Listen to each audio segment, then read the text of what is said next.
नमस्कार दोस्तों, news one India के डिजिटल प्लेटफॉर्म पर आप सभी का बहुत बहुत स्वागत। आप देख रहे हैं खास बात अर्चना कौशल के साथ। और आज इस खास बात में बात आपकी दिल्ली की होने वाली है। हमारी दिल्ली, हमारे दिल की धड़कन दिल्ली की होने वाली है। लेकिन इस बात में खास क्या है? खास ये कि दिल्ली की नई मुख्यमंत्री आतिशी मार्लेना, जिन्होंने अभी अभी एक नई जिम्मेदारी संभाली है, और इस बड़ी जिम्मेदारी के साथ ही एक बड़ा ऐलान आतिशी ने कर दिया है। अब आप भी ये सोच रहे होंगे कि आखिर वो बड़ा ऐलान क्या है। दरअसल आतिशी ने ये बड़ा फैसला लिया है कि वो सीएम की कुर्सी पर नहीं बैठेंगी। अब आपको इस सुनने में बड़ा अजीब लग रहा होगा कि भैया मुख्यमंत्री बनी है तो मुख्यमंत्री तो सीएम की ही कुर्सी पर बैठेगा और कहाँ बैठेगा। लेकिन नहीं, आतिशी मार्लेना ने ये कहा है कि वो सीएम की कुर्सी पर नहीं बैठेंगे। मैं अपने साथ साथ आपको एक पिक्चर भी दिखा देती हूँ। इस पिक्चर को देखकर कुछ समझ में आए तो बताइएगा, नहीं तो मैं तो हूँ ही बताने के लिए।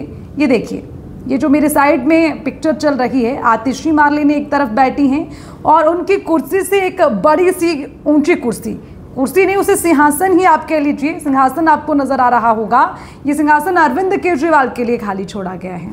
और ये मैं नहीं कह रही, ये कहना है आपकी दिल्ली की नई मुख्यमंत्री आतिशी मार्लेना का। जी हाँ, आपको बताती हूँ कि हुआ क्या। दिल्ली की नई मुख्यमंत्री आतिशी मार्लेना 23 सितंबर को पदभार संभालने के लिए पहुंच गई। सोमवार का दिन था। सुबह 12 बजे सीएम ऑफिस पहुंची और औपचारिकताएं पूरी कर ली, यानी कि जो तमाम फॉर्मेलिटीज़ रहती हैं उनको पूरा कर लिया। और इस दौरान आतिशी ने सीएम ऑफिस में खाली कुर्सी छोड़ दी। अब ये जो खाली कुर्सी है, ये सबको हैरान कर रही थी कि भैया आतिशी बगल में है और यहाँ साइड में एक और कुर्सी है जो खाली है, और खुद वो दूसरी कुर्सी पर बैठी हुई हैं। तो ये सबके लिए कहीं ना कहीं थोड़ा सा अटपटा भी था, और शायद ही किसी ने कभी पहले ऐसा कुछ देखा हो। और अब जब देखा है तो सवाल तो लाजमी है उठने।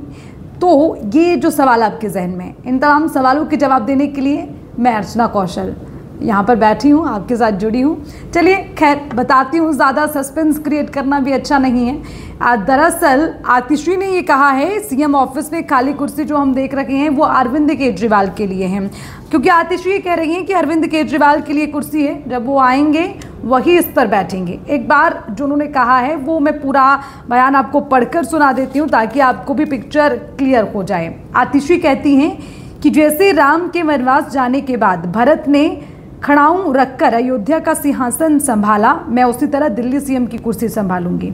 4 महीने बाद दिल्ली के लोग केजरीवाल को फिर से इसी कुर्सी पर बैठाएंगे, तब तक ये कुर्सी इसी कमरे में रहेगी और केजरीवाल जी का इंतजार करेगी। अब ये आतिशी ने ये बड़ा बयान दे दिया है कि मैं तो भरत की भूमिका में हूँ, और मैं बिल्कुल जैसे भरत ने अपने भाई के वनवास जाने के बाद जो किया उन्हीं के पक्षचिन्ह पर मैं भी चलती रहूँगी, और ये कुर्सी उनके लिए खड़ाऊं की तरह है। तो अब कहीं ना कहीं जब ऐसे बड़े बयान सामने आने थे तो लाजमी है जो विपक्षी दल हैं उनमें हलचल होनी ज़रूरी है। और ये राजनीति का रूल है भैया, कोई इस तरह का बयान देगा तो झट से विपक्ष ऐसे बड़े बड़े बयानों को लपक लेता है। अब यही हुआ आतिशी के बयान पर। दिल्ली भाजपा के जिला अध्यक्ष हैं वीरेंद्र सचदेवा, उनका एक बयान सामने आया है। वीरेंद्र सचदेवा क्या कहते हैं वो भी एक बार आपको बता देती हूँ। वो कहते हैं, इस तरह की हरकत से आतिशी ने दिल्ली के मुख्यमंत्री पद की गरिमा के साथ ही दिल्ली की जनता की भावनाओं को भी ठेस पहुंचाई है। ये कोई आदर्श नहीं है, सीधी भाषा में चापलूसी है। केजरीवाल बताएं, क्या सरकार रिमोट कंट्रोल से चलाएंगे?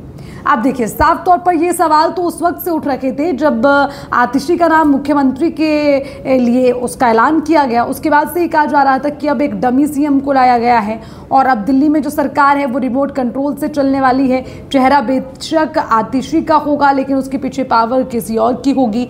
अब आतिशी ने जब जिसे अपना आदर्श बताया, आतिशी ने जिसे ये समझा कि मेरे लिए अगर अरविंद केजरीवाल गुरु हैं, गुरु मैं इसलिए भी कह रही हूँ क्योंकि जिस दिन उन्होंने शपथ ली थी तो शपथ लेने के बाद अरविंद केजरीवाल के पैर छूती हुई वो नजर आई थी। वो भी एक पिक्चर है, मैं आपको दिखा दूंगी। पैर छूते हुए आतिशी नजर आ रही हैं, आशीर्वाद लेती नजर आ रही है।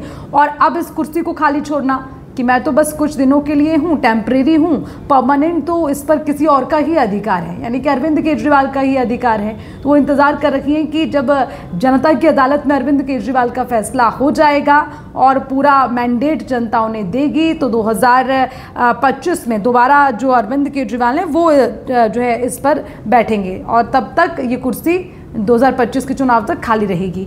लेकिन अब विपक्ष हैं वो तो चुप बैठने वाले नहीं हैं। सचदेवा जी ने क्या कहा वो मैंने आपको सुनाया।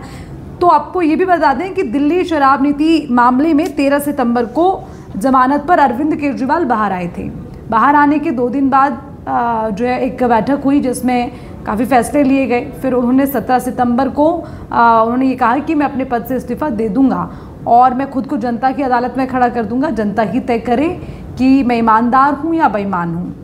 अगर मैं इस तरह से खुलेआम ये कह रहा हूँ तो वो भी एक चर्चा का विषय बना कि भैया पहले ऐसे वो पॉलिटिशियन हैं जो इस बात को इतना स्पष्ट रूप से कहकर जनता के सामने जा रखे हैं। खैर ये आप लोगों का फैसला है, ये दिल्ली वालों का फैसला है कि अरविंद केजरीवाल जनता की अदालत में हैं, आप उन्हें ईमानदार बताते हैं या बेईमान बताते हैं वो आपके वोटों से समझ में आ जाएगा। उसके अलावा जो आरोप उन पर लगे हैं और जिसके लिए उन्हें सलाखों के पीछे भी 177 दिन रहना पड़ा है, वो तमाम आरोप अभी भी उस पर कार्यवाही बाकी है, उस पर फैसले बाकी हैं, वो एक दूसरा पहलू है। अब लेकिन जो बड़ा सवाल यहाँ पर है वो मुख्यमंत्री की क्या जिम्मेदारियां हैं उसके लिए है, क्योंकि मुख्यमंत्री पद की शपथ जब आतिशी मारलेने ने ली थी तब उन्होंने ये कहा था, उन्होंने ये कसम खाई थी कि जनता की सेवा वो बिल्कुल निस्वार्थ भाव से करेंगे। लेकिन अब बड़ी बात ये है कि अब जो जिम्मेदारी आपको दी गई है उस पद पर आप खुद बैठ नहीं रही हैं तो जिम्मेदारी को क्या बाखूबी उठाएंगी, ये विपक्ष का कहना है। तो वो इसे साफ तौर पर कह रहे हैं कि काम करिए, चापलूसी मत करिए। ये विपक्ष आतिशी पर सवाल उठा रही है। खैर भैया हम तो इस पर कुछ नहीं कहते क्योंकि हमारा काम है तमाम जो मामले हैं या जो खबरें हैं उनको जनता तक पहुंचाना, और इस पर आपकी क्या राय है ये सबसे ज़्यादा ज़रूरी है कि जनता इस पर क्या सोचती है।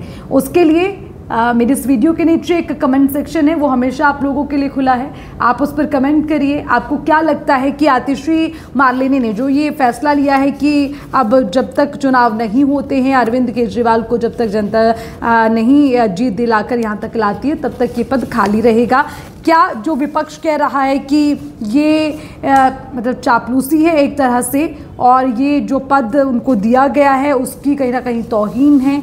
ये उन्होंने इसमें संविधान का भी जिक्र किया है कि कहीं ना कहीं जो संविधान के रूल हैं उनको भी कहीं ना कहीं ख़त्म करने की कोशिश इसमें की गई है और ये गलत है। तो इस तरह के कई बयान सामने आए हैं। लेकिन इस बीच आतिशी ने 2 बड़ी बातें कही हैं, 2 बड़ी बातों का उन्होंने जिक्र किया है जिसमें श्री राम और भरत की क्या भूमिका है उसको जोड़कर उन्होंने 2 बातें कही, वो भी मैं एक बार आपको बताती हूँ। उन्होंने कहा कि भरत की तरह 4 महीने शासन चलाऊंगी। पहली बड़ी बात आतिशी मारलेने की थी। उन्होंने कहा है कि भरत की तरह इस जिम्मेदारी को मैं निभाने वाली हूँ। वो कैसे? आतिशी कहती है कि आज मैंने दिल्ली के सीएम का कार्यभार संभाला है, आज मेरे मन में वही व्यथा है जब भगवान श्री राम 14 साल के लिए वनवास गए थे। जिस तरह भरत जी ने 14 साल तक भगवान श्री राम की खड़ाऊं रखकर अयोध्या का शासन संभाला, उसी तरह से आने वाले 4 महीने में दिल्ली सरकार मैं चलाऊंगी। यानी कि वही भरत की भूमिका जो शुरुआत से ही उन्हें उनकी पार्टी के तमाम बड़े नेता मंत्री याद दिलाते रहे हैं कि वो तो टेम्परेरी सीएम हैं। आतिशी को याद रखना है कि वो कुछ समय के लिए हैं जब तक स्थितियां सही नहीं हो जाती हैं। और विपक्ष के तो कुछ और भी बड़े बड़े आरोप हैं, खैर उसमें मैं नहीं घुसना चाहूँगी। वापस आती हूँ। दूसरी बड़ी बात जो उन्होंने कही कि केजरीवाल के अंदर राम की तरह मर्यादा है, ये उन्होंने क्यों कहा वो भी बता देते हैं। वो कहती हैं भगवान श्री राम ने एक वचन को निभाने के लिए 14 साल का वनवास स्वीकार किया, इसीलिए हम भगवान श्री राम को मर्यादा पुरुषोत्तम कहते हैं। उनकी जिंदगी हम सबके लिए मर्यादा और नैतिकता की एक मिसाल है। बिल्कुल उसी तरह अरविंद केजरीवाल ने इस देश की राजनीति में मर्यादा और नैतिकता की एक मिसाल कायम की है। ये 2 बड़ी बातें जो अपना सीएम पद भार संभालने के बाद आतिशी मारलेने ने अरविंद केजरीवाल को लेकर कही, और उसी के साथ एक बड़ा ऐलान वही कि ये कुर्सी, ये सिंहासन तब तक खाली रहेगा जब तक अरविंद केजरीवाल वापस चुनाव जीतकर नहीं आ जाते। वही इसके हकदार हैं, वही इस पर बैठेंगे। मैं तो सिर्फ भरत की भूमिका में हूँ और ये कुर्सी एक खड़ाऊं की तरह मेरे लिए है, ये बात उन्होंने कही है। तो अब राजधानी दिल्ली की कमान तो उन्होंने संभाल ली है, लेकिन अब कहीं ना कहीं राजनीतिक पलटवार भी उन पर हो रहे हैं। चापलूसी की परिभाषा आप सब जानते हैं, तो उनको ये भी विपक्ष की ओर से कहा जा रहा है कि चापलूसी मत करिए, काम करिए, क्योंकि दिल्ली की जनता काम चाहती है और इसीलिए शायद जो जिम्मेदारी आपको मिली है वो आपके लिए निभानी ज़रूरी है। खैर, ये तमाम सवाल हैं। अब खड़ाऊं रखकर सिंहासन उन्होंने संभाल दिया है और तब तक संभालती रहेंगी जब तक कि अरविंद केजरीवाल वापस नहीं आ जाते। लेकिन आतिशी ने सीएम की कुर्सी खाली छोड़ी, इसको लेकर आपका क्या कहना है? कमेंट सेक्शन में अपनी राय दीजिए। आतिशी के इस फैसले को आप कैसे देखते हैं, इस पर अपनी राय रखिएगा और हमारे इस वीडियो को शेयर करिए, ज़्यादा से ज़्यादा लाइक करिए, हमारे चैनल को सब्सक्राइब करिए और फिर एक नए मुद्दे के साथ करेंगे खास बात अर्चना कौशल के साथ। मुझे दीजिए इजाज़त। खुश रहिए, मुस्कुराते रहिए, स्वस्थ रहिए और मेरे साथ इसी तरह जुड़ते रहिए। दीजिए इजाज़त। नमस्कार।